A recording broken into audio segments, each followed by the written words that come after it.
आहे कारण राज्य शासनाने मराठी भाषा ही राज्यभाषा म्हणून घोषित केलेली आहे आणि आपली राज्यभाषा आहे मराठी. जर बँकांमध्ये मराठीचा वापर करावा असा शासनाचा निर्णय आहे.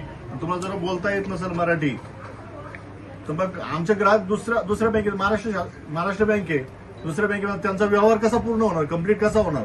तुमच्या बँकेमध्ये पैसे आहेत त्यांना समजा काही खरेदी करायची, त्यांना व्यवहार करायचा आणि तुम्ही जर समजा तुमचे सगळेच लोक जर हिंदी बोलत असेल, समोरच्या आमच्या ग्राहकाला जर हिंदी येत नसेल, कसं काय शक्य आहे?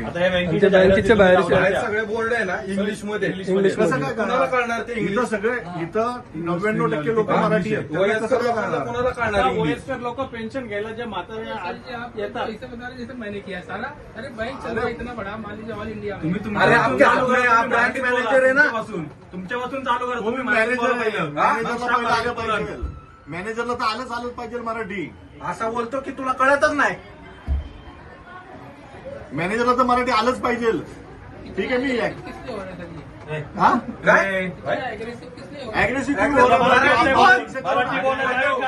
अग्रेसिव्ह ऐका ना कस्टमर लोकांचा त्रास होतो का? ऐक